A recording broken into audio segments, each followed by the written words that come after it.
चलिए, good afternoon सभी को। थोड़ा सा लेट हो गया अपन। थोड़ा सा इंटरनेट इशू चल रहा था, यहाँ पे इंटरनेट चल नहीं रहा था, अभी चालू करा है। तो हम अपनी क्लास को शुरू करते हैं। आज वैसे भी हमने टेस्ट का रखा था, ठीक है। मैंने आपको बोला था कि प्रैक्टिस करेंगे। अभी तक हमने जो भी नदियों के बारे में अध्ययन किया है उनकी आज हम क्या करने वाले हैं, प्रैक्टिस करने वाले हैं, ठीक है। तो आज की जो हमारी क्लास होगी वो आपको मिल जाएगी। स्टडी बुक की रुपीज़ बताओ। रुपीज़ तो देख लो यार, ऑनलाइन आती होगी, है ना। 200 से ऊपर आती होगी, 230 240 रुपये में आती होगी, ठीक है। चलिए भाई, कल बुक बता दी थी आपको, जिसने पूछा था उसको बता दी थी, ऑनलाइन आप देख लीजिए। चलो, आज हम टेस्ट लगाएंगे, जो हमने टॉपिक हमारा पढ़ा है उसके लगाएंगे ना। इसमें दूसरे क्वेश्चन होंगे तो उसको स्किप करते जाएंगे।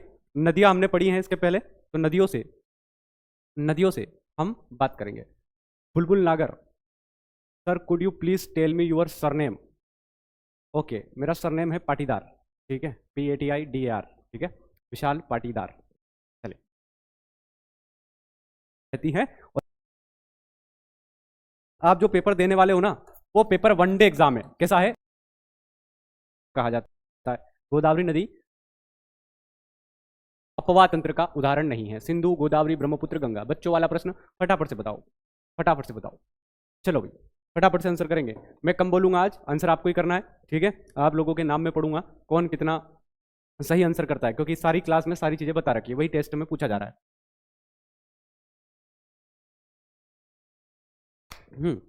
बताइए सर। विश्वजीत कह रहे हैं सर मोबाइल नंबर सेंड करो। अकेडमी का नंबर आपके पास होगा, अकेडमी के नंबर पे कॉल कर लीजिएगा और बोल दीजिएगा विशाल सर से बात करवा दीजिए, ठीक है, वो करवा देंगे, ठीक है। लेकिन टाइम क्या रहना चाहिए, टाइम रहना चाहिए 2 बजे का बाद, ठीक है। दोपहर को 2 बजे के बाद और 3 बजे के पहले, 3 बजे के पहले दोपहर में, है ना, 1 घंटा। इससे 1 घंटे के बीच आप कॉल कर लीजिए, आपको मेरे से बात हो जाएगी अकेडमी के नंबर पे। चलो, कौन सी रिवर होगी, अपवाह तंत्र का हिस्सा नहीं है। हिमालय अपवाह तंत्र में कौन कौन सी नदी आती है, तो भारत में 2 अपवाह तंत्र हैं। एक है हिमालय अपवाह तंत्र। हिमालय अपवाह तंत्र की बात करें प्यारे दोस्तों, तो इसमें आती हैं गंगा, ब्रह्मपुत्र, सिंधु, यमुना, घग्गर, कोशी, गंडक, मंदाकिनी, पिंडार, नंदाकिनी, दिबांग, लोहित, सतलुज, चिनाब, रावी, व्यास। ये सारी प्रमुख नदियां हैं किसकी, हिमालय अपवाह तंत्र की। और इसी के साथ प्रायद्वीप भारत के अपवाह तंत्र की बात करें तो कृष्णा, गोदावरी, ठीक है, ये सारी की सारी नदी। तो हिस्सा नहीं है पूछा है तो गोदावरी आएगी। गोदावरी रिवर के बारे में आप सबको पता है, त्र्यंबकेश्वर हिल से निकलती है, महाराष्ट्र के अंदर है। और गोदावरी नदी को वृद्ध गंगा या बूढ़ी गंगा कहा जाता है। गोदावरी नदी अपने डेल्टा के लिए विख्यात है, कृष्णा गोदावरी डेल्टा के लिए, ठीक है सर। चलिए नेक्स्ट प्रश्न, इनमें से कौन सी नदी का उद्गम महाबलेश्वर की पहाड़ी से हुआ है। महाबलेश्वर की पहाड़ी से इनमें से किस नदी का उद्गम हुआ है, बताइए। मोहित, अनु सिंह, सुमित शर्मा, बहुत बढ़िया अनु, वेरी गुड। चलिए, बुलबुल नागर, सभी लोग फटाफट से आंसर करेंगे। और जिस दिन प्रैक्टिस होती है उस दिन आप लोग क्यों नहीं आते हो। देखो यार, एक बात मैं आपको बता दूं, आप जो पेपर देने वाले हो ना, वो पेपर वनडे एग्जाम है। कैसा है, वनडे एग्जाम। वनडे एग्जाम का मतलब ऑब्जेक्टिव पूछे जाएंगे आपसे, और जितने ज्यादा ऑब्जेक्टिव की आप प्रैक्टिस करोगे ना, उतना बेहतर है आपके लिए। आपको ये लगता होगा कि सर आप तो पढ़ाते जाओ, टेस्ट वेस्ट बाद में देख लेंगे, हम कर लेंगे हमारे हिसाब से, लेकिन जो आपने कोर्स खरीदा है उस कोर्स में ये सारी आपको बातें बताई गई थी कि हम इस प्रकार से आपको बताने वाले। और मैं फिर आपको कह दूं कि आप चाहे कितना भी पढ़ लो, अगर आपने प्रैक्टिस सेशन नहीं किए हैं, आपने ऑब्जेक्टिव्स नहीं लगाए हैं, वस्तुनिष्ठ प्रश्न नहीं लगाए हैं, तो आप जो पढ़ रहे हो वो आप इंप्लीमेंट नहीं कर पाओगे, ठीक है। ये मैं अपने साथ भी प्रूफ कर चुका हूं, अपने साथ अनुभव कर चुका हूं, ठीक है, कि चाहे आप कितना भी पढ़ो और अगर आपने प्रैक्टिस नहीं की है तो वो नहीं करोगे, ठीक है। लेकिन 4 ऑप्शन में से एक आपने लगाया तो आपके माइंड में बैठ जाएगा कि हाँ मैंने यहाँ पे सी लगाया था, सर ने बताया था, ठीक है। चलिए, महाबलेश्वर से कौन सी नदी निकलती है, कृष्णा नदी निकलती है, कृष्णा रिवर। महाबलेश्वर कहाँ से निकलती है, महाबलेश्वर से निकलती है, जो महाराष्ट्र में आता है। कहाँ आता है, महाराष्ट्र में। कौन कौन सा बांध है इस पर, नागा अर्जुन सागर बांध, नागा अर्जुन सागर बांध। नागा अर्जुन मैथमेटिशियन है बहुत बड़े, ठीक है, लेकिन हमने ट्रिक अर्जुन जी के नाम से बनाई थी, ठीक है। कृष्णा रिवर के ऊपर नागा अर्जुन सागर कहाँ है, किस राज्य में है, आंध्र प्रदेश में है। कहा था ना, भगवान कृष्ण किसके प्रेम में अंधे हैं, राधा के, कृष्ण के, अर्जुन के, ठीक है। चलिए, आंध्र प्रदेश। उसके बाद अलमाटी बांध, अलमाटी बांध, इसको भी याद रखना, ये भी कृष्णा रिवर के ऊपर आता है। नर्मदा कहाँ से निकलती है, नर्मदा निकलती है अमरकंटक से, और अमरकंटक में भी कौन सी पहाड़ी से, मैकाल रेंज से। मैकाल कहाँ आता है, पुष्पराजगढ़ तहसील में आता है। नर्मदा की लंबाई कितनी है, 13-12 किलोमीटर है। कितनी है, 13-12 किलोमीटर, लंबाई कितनी है 13-12 किलोमीटर। इसका नाम क्या मिलता है, इसका नाम मिलता है नौमोदास, और ये नाम किसने दिया था, टॉलमी ने दिया था। किसने दिया था, टॉलमी नामक व्यक्ति ने दिया था। और क्या नाम है इसका, और इसका नाम मिलता है रीवा। क्या नाम मिलता है, रेवा नाम मिलता है इसका, रेवा। ठीक है, चलिए ताप्ती नदी कहां से निकलती है, बैतूल के मुल्ताई से निकलती, पढ़ाया था, बैतूल के मुल्ताई से। कौन सा प्रमुख शहर इस नदी के किनारे बसा है गुजरात का, सूरत शहर। कौन सा शहर, सूरत शहर। सूरत शहर इसी के किनारे पर बसा हुआ है। इस पर बनी हुई 2 प्रमुख परियोजना गुजरात की, कौन कौन सी, काकरा पारा, पढ़ाया था, काकरा पारा परियोजना, और दूसरी उकाई परियोजना, उकाई परियोजना, ताप्ती रिवर। ठीक है, कहां से निकलती है, बैतूल मुल्ताई से। और कौन सी पर्वत श्रृंखला होगी, सतपुड़ा पर्वत श्रृंखला। सतपुड़ा पर्वत श्रृंखला के बैतूल से ये निकलती है, और ये पश्चिम दिशा की ओर बहती है, नर्मदा के समानांतर। समानांतर का मतलब है नर्मदा के पैरेलल ये बहती है, और इसके ऊपर सतपुड़ा आता है, सतपुड़ा के बाद वापस नर्मदा, फिर विंध्याचल, और इसके ऊपर फिर बाकी नदियां। ठीक है सर, नर्मदा की टोटल लंबाई 13-12 है, मध्य प्रदेश में 1077 बहती है। कावेरी रिवर दक्षिण भारत की गंगा कहलाती है। क्या कहलाती है, दक्षिण भारत की गंगा कहलाती है। और गोदावरी क्या कहलाती है, गोदावरी वृद्ध गंगा कहलाती है, बूढ़ी गंगा कहलाती है। नदी एकमात्र प्राकृतिक जल स्रोत है जो रेगिस्तान में एक झील के अंदर बहती है। बताइए भाई, कौन सी रिवर जो है रेगिस्तान की है, बताओ बताओ, नाम तो सुना ही होगा आपने इसका। हाँ बहुत बढ़िया प्रशांत। चलिए, नागार्जुन सागर बांध आंध्र प्रदेश में है, कृष्णा नदी के ऊपर। बहुत बढ़िया प्रशांत, वेरी गुड। चलो आ जाओ इधर। एकमात्र प्राकृतिक जल स्रोत जो रेगिस्तान में झील का काम करती है, रेगिस्तान में निकलती है अरावली नदी। अरावली की पर्वत से कौन सी नदी निकलती है, अरावली पर्वत श्रृंखला। और अरावली के पर्वत से निकलती है एक रिवर, कौन सी रिवर, लूनी नदी, लूनी रिवर। और कहा जाता है ये रेगिस्तान में विलुप्त हो जाती है। क्या हो जाती है, रेगिस्तान में विलुप्त हो जाती है, विलुप्त। ठीक है, तो इस रिवर के बारे में याद रखना, लूनी नदी। काली नदी से याद रखना काला पानी विवाद। किसके साथ है काला पानी विवाद, काला पानी विवाद, काला पानी विवाद किस देश के साथ है हमारा, नेपाल के साथ। किसके साथ, नेपाल। ये लिस्ता नहीं है, तिस्ता है। कौन सी है, तिस्ता।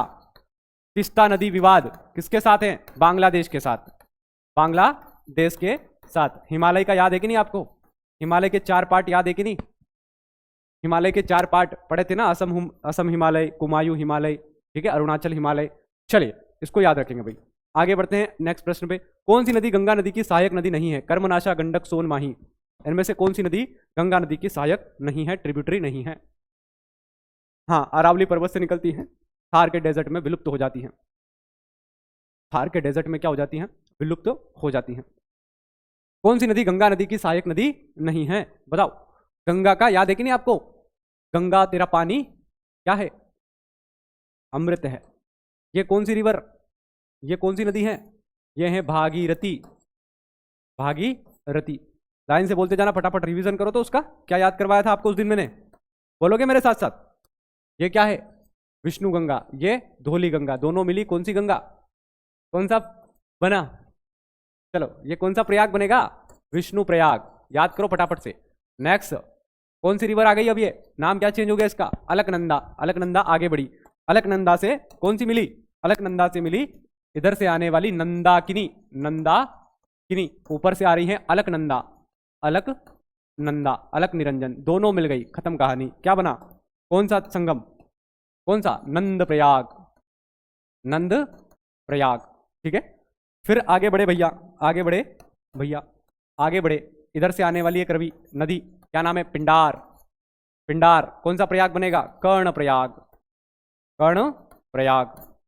रिवर आगे बढ़ी किस रूप में, अभी अलकनंदा के रूप में ही आगे बढ़ेगी, है ना, अलकनंदा ही आ रही है ऊपर से, अलकनंदा के रूप में आगे बढ़ी। और ऊपर से आ गई एक और नदी जिसका नाम है मंदाकिनी। क्या नाम है, मंदाकिनी, ये आ गई, यहां मिल गई मंदाकिनी। मंदाकिनी से मिलने के बाद कौन सा संगम, रुद्रप्रयाग।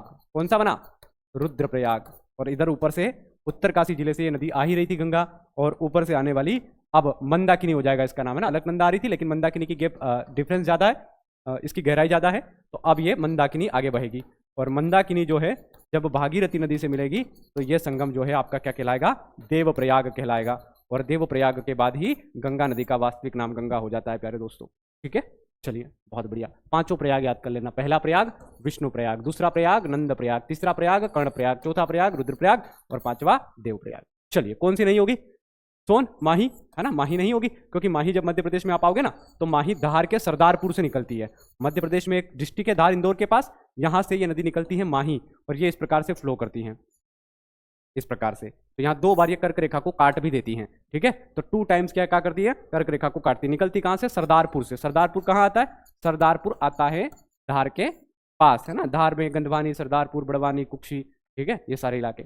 चलो तो ये कर्क रेखा को 2 बार कट करती हैं और गुजरात में जाती है। गुजरात में इस नदी के नाम से एक जिले का नाम है सर, है ना, इस नदी के नाम से गुजरात में एक जिले का नाम है महिसागर, ठीक है, महिसागर डिस्ट्रिक्ट, महिसागर जिला। और ये महिसागर जिला गुजरात में आता है, जो एक नदी के नाम पे रखा गया है, उस नदी का नाम है माही रिवर, ठीक है।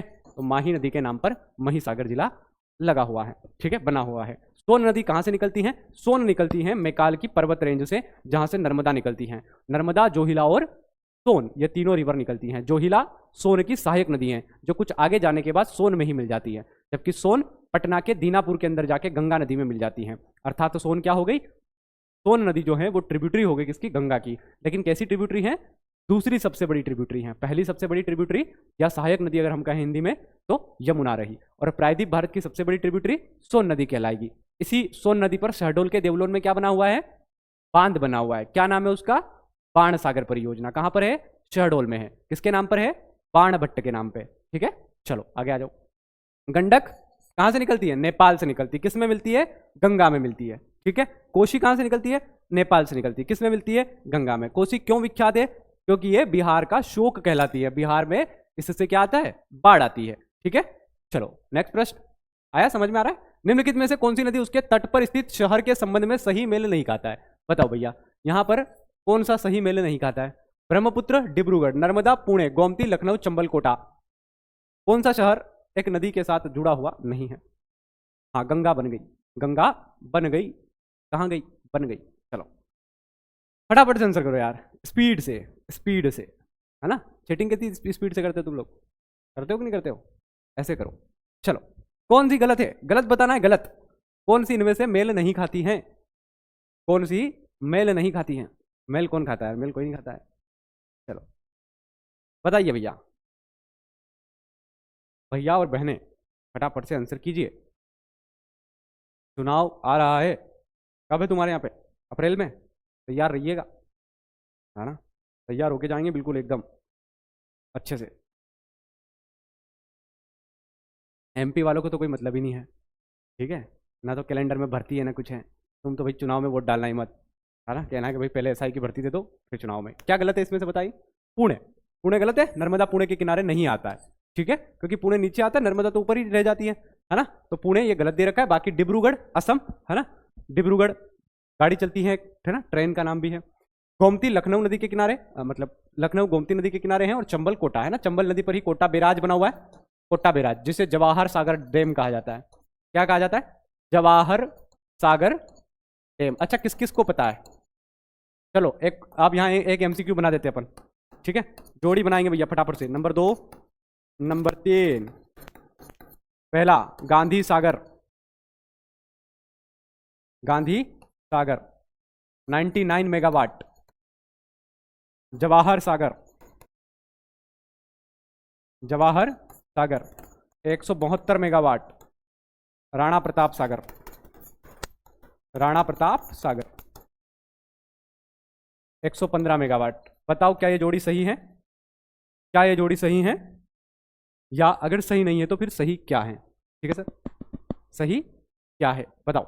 1 2 3, क्या ये जोड़ी सही है, और अगर ये जोड़ी गलत है तो फिर सही क्या है। चलिए, है ना, बताइएगा। अब मैं नेक्स्ट क्वेश्चन पे आ रहा हूं। महानदी के तट पर कौन सा शहर बसा हुआ भैया, महानदी, महानदी के तट पर।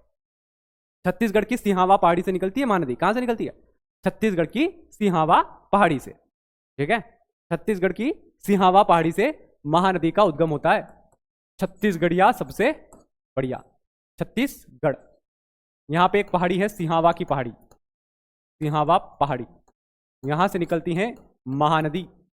और महानदी जो है, महानदी जो है, ये महानदी बहती हैं अलग अलग स्टेट के अंदर। Second and third is wrong, ठीक है, सेकंड और थर्ड रॉन्ग है ऐसा बता रही हैं। गांधी सागर 99 मेगावाट, सेकंड और थर्ड रॉन्ग है ऐसा कोई बता रहा है, मतलब पहला सही है, तीनों ही गलत है।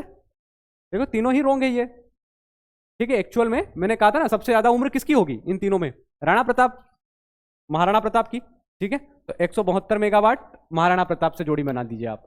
172 मेगावाट महाराणा प्रताप। जवाहर सागर जो है ये सबसे छोटे हैं, मतलब उम्र के हिसाब से आप देखें तो गांधी जी पहले आए होंगे तो 99 मेगावाट, और गांधी सागर की 115 मेगावाट। तो ये कुछ इस प्रकार से जोड़ी बनेगी, है ना। उम्र के हिसाब से आप जमा लीजिए, जिसकी उम्र सबसे ज्यादा होगी वही राणा प्रताप। बहुत पहले महाराणा प्रताप साहब का जन्म बहुत पहले हुआ होगा, है ना। हल्दी घाटी युद्ध में आप पढ़ते हो तो वो तो बहुत पहले की बात है ना, जब मुगलों का शासन यहाँ पे हुआ करता होगा। गांधी जी तो मॉडर्न हिस्ट्री के अंदर आते हैं, है ना। और उनसे भी छोटे पंडित जवाहरलाल नेहरू, क्योंकि पंडित जवाहरलाल नेहरू हमारे प्राइम मिनिस्टर रह चुके हैं, गांधी जी पहले ही चले गए। ठीक है, तो ऐसे जोड़ी आप बना सकते हो। फर्स्ट सेकंड तीनों गलत थे। ठीक है, गांधी सागर का 115 मेगावाट है, जवाहर सागर का 99 है, और 172 किसका है? हाँ, तीनों ही गलत थे, है ना। चलिए, हाँ भाई, क्या आएगा? कटक आएगा। कटक, कटक शहर उड़ीसा में आता है कटक, और उड़ीसा में ही प्रमुख रूप से बहती है महानदी। उड़ीसा कटक। कौन सा डैम बना हुआ है? Hirakud dam. Hirakud dam, Orissa. Trick बताई थी ना, जिन लोगों के पास ज्यादा पैसा आ जाता है वो क्या करते हैं? उड़ने लगते हैं। ठीक है, उड़ीसा। चलो, बद्रीनाथ, केदारनाथ, ये सब भागीरथी रिवर। बेंगलोर, बेंगलोर इसे क्या कहा जाता है? सिलिकॉन वैली ऑफ इंडिया कहा जाता है। कोटा चंबल नदी के किनारे पर है। गोदावरी नदी के तट पर कौन सा शहर बसा हुआ है? बताओ भैया। गोदावरी नदी, बताया था उस दिन। गोदावरी नदी के तट पर कौन सा शहर बसा हुआ है? गोदावरी नदी के तट पर इनमें से कौन सा शहर बसा हुआ है? चलिए, गोदावरी नदी के तट पर इनमें से कौन सा शहर बसा हुआ है? कौन सा होगा? लखनऊ तो किस नदी के किनारे है? गोमती, है ना। मथुरा, मथुरा किस नदी के किनारे है? गोकुल मथुरा। अच्छा, आगरा किस नदी के किनारे है? यमुना। ठीक है, यमुना। और मथुरा किस नदी के किनारे होगा? चलो, नासिक शहर गोदावरी नदी के तट पर आता है, और यहीं कुंभ का मेला लगता है। क्या लगता है? 12 साल में एक बार कुंभ का मेला, है ना। उज्जैन में लगता है सिंहस्थ। ठीक है, सिंहस्थ कहाँ लगता है? उज्जैन में। कुंभ कहाँ लगता है? इलाहाबाद, प्रयागराज और नासिक। ठीक है, तो कितनी जगह लगता है मेला? इलाहाबाद में लगता है, इलाहाबाद, है ना, यानी कि प्रयाग में। फिर लगता है नासिक में, नासिक, और फिर लगता है उज्जैन में। एक और कहीं लगता है क्या, या इन्हीं जगह लगता है? चलो आगे बढ़ते हैं भाई। अगला प्रश्न, बांध तमिलनाडु के कावेरी नदी पर है। कावेरी नदी पर बना हुआ बांध बताना है।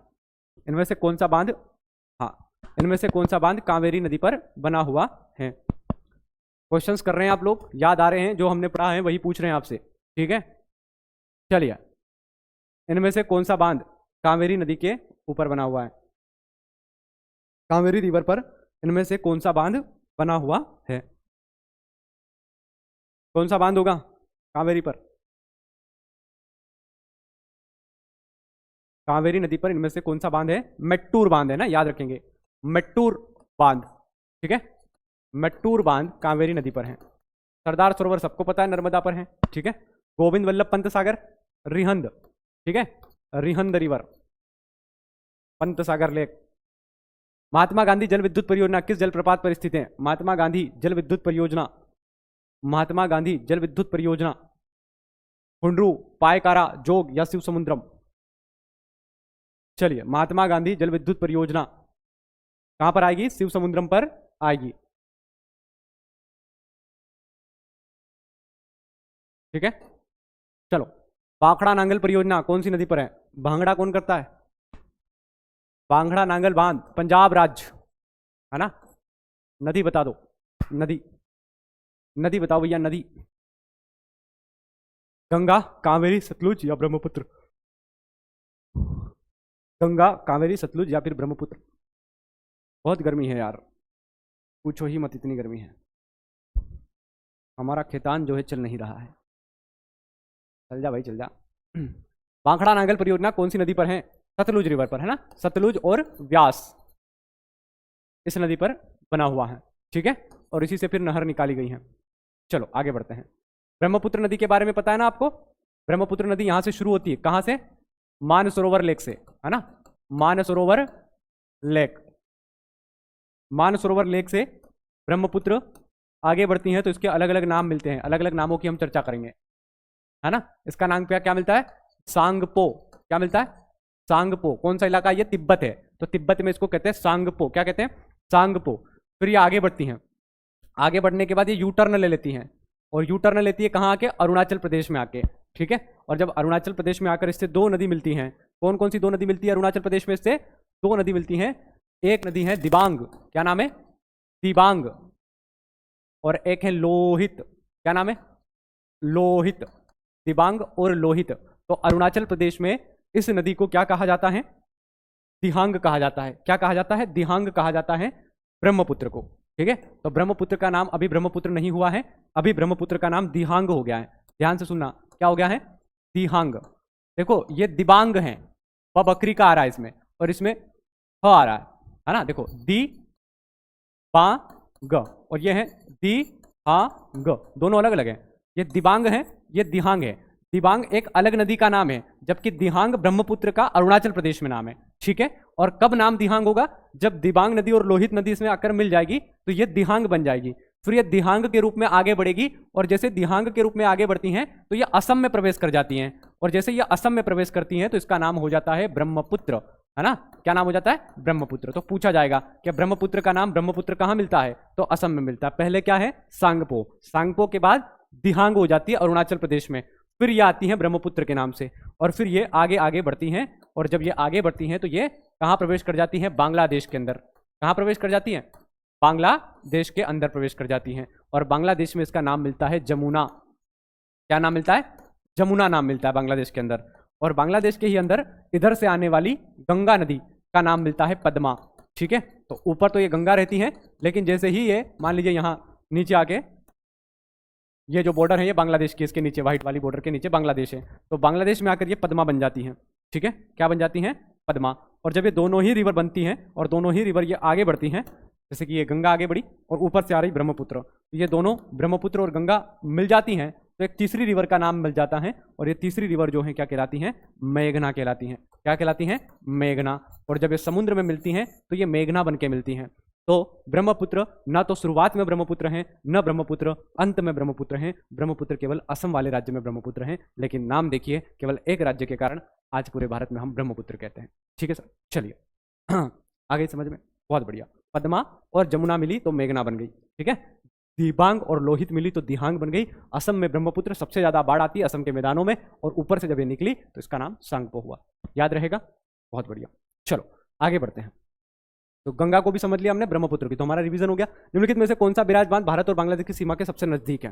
भारत बांग्लादेश सीमा, तेलिया, दुर्गापुर, मासांजोर या फरक्का? बताइए। जो नाम सुना हो वही बता दो आप, तो बाकी टेंशन मत लो। जिसका नाम सुना हो बताओ। हाँ हाँ, जमुना से मिलेगी फिर क्या हो जाएगी? मेघना बन जाएगी।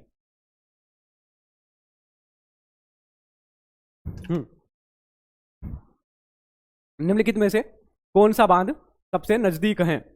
सॉरी, बांग्लादेश की बॉर्डर के सबसे नजदीक है बांध कौन सा? फरक्का बांध, है ना। किस नदी पर आता है? गंगा नदी पर। ठीक है, गंगा नदी पर आता है फरक्का। ठीक है, दुर्गापुर, भिलाई वगैरह कहाँ आते हैं? चलो, कृष्णा नदी पर अलमाटी बांध किन राज्यों के विवाद का विषय है? कृष्णा नदी पर अलमाटी बांध किन राज्यों के विवाद का विषय है? आप तो सीधा बताओ, कृष्णा नदी जल विवाद किन राज्यों के बीच है? कृष्णा नदी जल विवाद किन राज्यों के बीच है? एक राज्य में बता देता हूं, महाराष्ट्र। अगला आप बता दो। कृष्णा नदी विवाद, कृष्णा नदी विवाद, तो इसका आंसर भी मिल जाएगा आपको। कृष्णा नदी कहां से निकल रही है? कृष्णा नदी निकल रही है महाराष्ट्र से। कहां से निकलती है? महाराष्ट्र से। और महाराष्ट्र के बाद कृष्णा नदी प्रवेश करती है आंध्र प्रदेश वाले इलाके में, है ना। तमिलनाडु की बॉर्डर पे आएगी पहले, तमिलनाडु, और आगे की ओर बढ़ेगी। ठीक है, कर्नाटक वाला इलाका उसको भी टच करेगी, और फिर आगे की ओर बढ़ के आगे जाएगी। तो बताइए सर क्या आएगा इसका उत्तर? आंध्र प्रदेश, तमिलनाडु, कर्नाटक, तमिलनाडु, कर्नाटक और आंध्र प्रदेश। विवाद किसके साथ है ना? कर्नाटक और आंध्र प्रदेश के साथ, और महाराष्ट्र के साथ। निम्नलिखित में से कौन सा बांध कृष्णा नदी पर बनाया गया है? कृष्णा नदी पर कौन सा बांध बनाया गया है? बताओ भैया। कृष्णा नदी पर कौन सा बांध बनाया गया है? कृष्णा नदी पर कौन सा बांध बनाया गया है? आंसर करेंगे फटाफट से। कृष्णा नदी पर इनमें से कौन सा बांध बनाया गया है? कृष्णा नदी पर इनमें से कौन सा बांध बनाया गया है? चलो भाई, कौन सा बांध आएगा? ट्रिक बताई दी ना। अर्जुन जी का संबंध किससे रहेगा? कृष्ण भगवान से, तो नागा अर्जुन सागर बांध, है ना। भाखड़ा नांगल बता दिया। टिहरी कहां मिलेगा? भागीरथी पर। कहां मिलेगा? भागीरथी नदी के ऊपर। हीराकुंड कहाँ मिलेगा? हीराकुंड डैम महानदी पर, महानदी पर, हीराकुंड डैम महानदी के ऊपर। ठीक है, चलो बगलीहार बांध कहाँ है? बगलीहार, बगलीहार बांध कहाँ है? हिमाचल प्रदेश में, गुजरात में, जम्मू कश्मीर में। ये तो नहीं पढ़ाया अपन ने, ठीक है, आप याद करो, जम्मू एंड कश्मीर। हीराकुंड बांध किस राज्य में? बताओ भैया, आप तो बता दो, हीराकुंड बांध किस राज्य में है? पूरा पीडीएफ डाल दिया ना, कल वाल के जो बाकी पीडीएफ थे वो डाल दिए, वो टेबल जो लास्ट वाली है वो याद कर लेना, उतने ही बांध याद करना है अपने को, दुनिया में दूसरे बांध याद नहीं करना, ठीक है। कल से नया चैप्टर पढ़ेंगे अपन। हीराकुंड बांध किस राज्य में स्थित है? उड़ीसा, कर्नाटक, महाराष्ट्र या राजस्थान? कहाँ है? उड़ीसा में है, ठीक है, उड़ीसा में हीराकुंड बांध, ठीक है। महाराष्ट्र में कौन सा बांध है? कोयना बांध, कोयना बांध। राजस्थान में महाराणा प्रताप, महाराणा प्रताप कहां पर? चित्तौड़ के अंदर। किस नदी पर? चंबल रिवर पर, ठीक है। फिर कोटा बैराज, कोटा बैराज किस नदी पर? यह भी चंबल नदी पर। कहां पर? कोटा में, ठीक है। तीसरा बांध, नहर इसकी कौन सी है?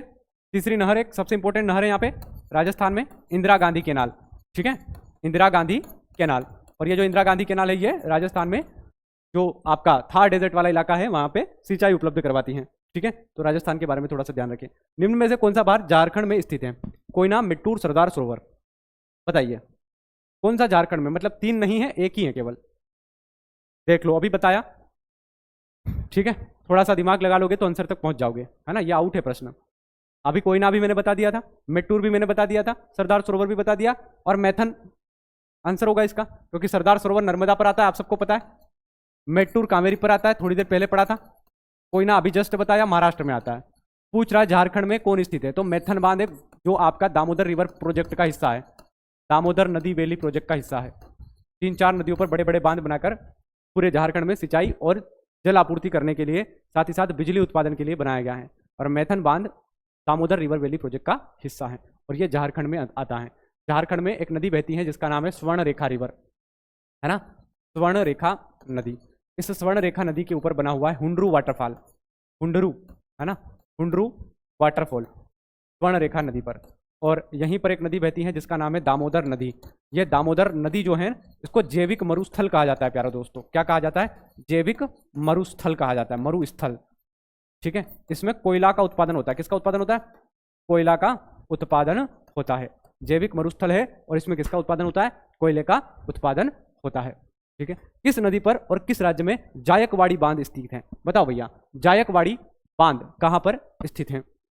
आंसर करेंगे फटाफट से। टाइम क्या हो रहा है? चलो ठीक है, टाइम है अभी अपने पास, फटाफट से बताओ भाई। चलिए, जायकवाड़ी क्या है? जायकवाड़ी एक नदी का नाम है, ठीक है। जायकवाड़ी रिवर है और ये महाराष्ट्र में बहती हैं, ठीक है। तो ये आपके गोदावरी रिवर की एक उपनदी के रूप में इसको जाना जाता है और ये आपको महाराष्ट्र में मिल जाएगी, ठीक है। पेरियार नदी की बात करें तो इस पर कौन सी परियोजना है? अच्छा, किसी को याद आ रही है? पे करना पड़ेगा स्विमिंग पूल में नहाने के लिए, कोई नाम बताओ, देखें नाम बताओ। पेरियार रिवर पर कौन सी परियोजना है जिसकी ट्रिक मैंने आपको बताई थी? आज चेक करते हैं ट्रिक तुम्हें याद है या नहीं। पेरियार रिवर पर एक बांध बना हुआ है, ट्रिक के माध्यम से कल याद किया था, बता दो भाई। बनास नदी राजस्थान नहीं आएगा, है ना। जायकवाड़ी बांध महाराष्ट्र में आता है, महाराष्ट्र में गोदावरी रिवर वाले। चलो बताओ, पेरियार पर कौन सा बांध है जिसकी ट्रिक हमने कल बताई थी? पे करना पड़ेगा फोन पे, क्या करने के लिए? फोन पे क्या करने के लिए करना पड़ेगा? याद दिला दिया, इतना याद दिला दिया भाई, अब तो याद कर लो। मैं वो नाम सुनना चाहता हूं जो इस ट्रिक का बताए कि सर यहाँ पे ये वाला बांध आएगा। कौन सा बांध आएगा? मैं रुका हुआ हूं, मुझे इंतजार है आपके आंसर का। कोई वो महान शख्स श्री श्री श्री 1008 प्रशांत कुशवाहा है, ठीक है। 1008 का नाम है श्री श्री श्री प्रशांत कुशवाहा जी। बहुत बढ़िया प्रशांत, वेरी गुड, ठीक है। इडुक्की परियोजना आएगी, है ना। पे करना पड़ेगा काय के लिए? डुबकी लगाने के लिए। तो इडुक्की परियोजना, इडुक्की परियोजना कहां पर है?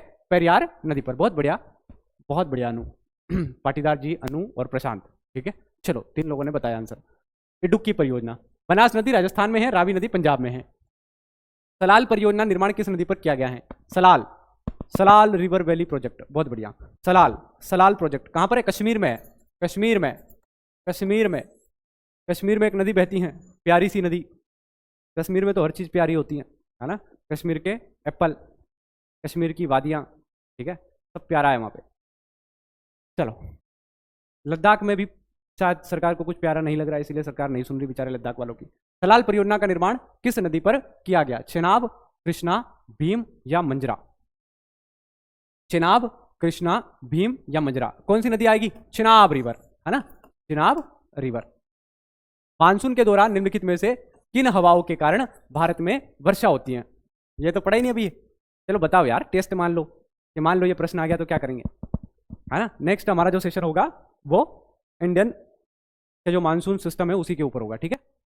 चलो, मानसून के दौरान निम्नलिखित में से किन हवाओं के कारण भारत में अधिकांशतः आपकी वर्षा होती है? पहले ही पढ़ लो, टेस्ट पहले ले लिया, पढ़ाएंगे बाद में सर। मानसून का प्रश्न ये तो सबको पता है। चलो, भारत में मानसून जो प्रवेश करता है वो दो शाखाओं से करता है। ये जो शाखा है इसको कहते हैं दक्षिण पश्चिम शाखा। दक्षिण पश्चिम शाखा, इधर से जो हवाएं जाती हैं उसको दक्षिण पश्चिम शाखा की हवाएं कहते हैं, और इधर से जो हवाएं जाती हैं प्यारे दोस्तों उससे दक्षिण पूर्वी शाखा कहते हैं। क्या कहते हैं? दक्षिण पूर्वी शाखा, दक्षिण पूर्वी शाखा। और जो सबसे ज़्यादा वर्षा होती है हमारे भारत में वो 80% केवल इसी शाखा से होती हैं, और ओनली 20% जो होती हैं वो इस वाली शाखा से होती हैं। तो हमारे भारत में ये जो हवाएं चलती हैं इनको कहते हैं मानसून हवाएं, और ये जो मानसूनी हवाएं हैं किस वाली शाखा से ज़्यादा होती हैं ये पूछा जा रहा है, अधिकांश किससे होती हैं? तो दक्षिण पश्चिम हवाओं से होती हैं। इसे दक्षिण पश्चिम मानसून भी कहते हैं। कब से शुरू होता है? तो ये 5 जून के आसपास केरल से शुरू हो जाता है, केरल, है ना। तो 5 जून के आसपास अगर आपको बारिश कहीं सुनने को मिलेगी तो वो केरल में मिलेगी।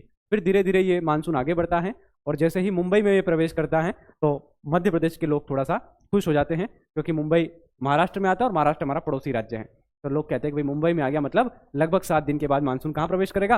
मध्य प्रदेश में करेगा। और मुंबई में जब बारिश होती है उसके लगभग 7 या 8 दिन के बाद आपके प्यारे मध्य प्रदेश में बारिश होना शुरू हो जाती है, ठीक है। और बहुत अच्छी बारिश होती है मध्य प्रदेश के अंदर भी, ठीक है। चलिए, तो ये आप याद रखिएगा, दक्षिण पश्चिम मानसूनी हवाएं। नेक्स्ट क्वेश्चन, निम्नलिखित में से किस राज्य में सर्दियों के महीनों में सबसे अधिक वर्षा होती है? सर्दी में होगी भाई वर्षा, सर्दी, सर्दी, सर्दियों में वर्षा किधर होती है? देखो भाई, गर्मी में जो वर्षा होती है ना, मतलब गर्मी के बाद जो वर्षा होती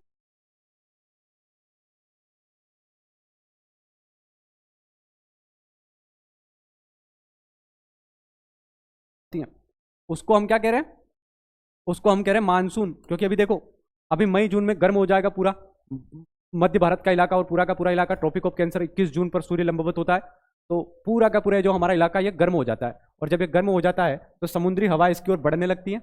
क्यों बढ़ने लगती हैं? क्योंकि सीधा सा संबंध जो है तापमान का, टेम्परेचर का होता है दाब से।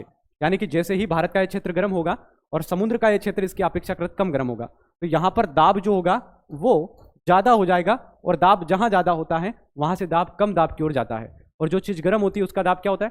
प्रेशर कम हो जाता है। तो प्रेशर यहाँ कम हो गया, तो यहाँ से प्रेशर आगे बढ़ेगा और पूरे भारत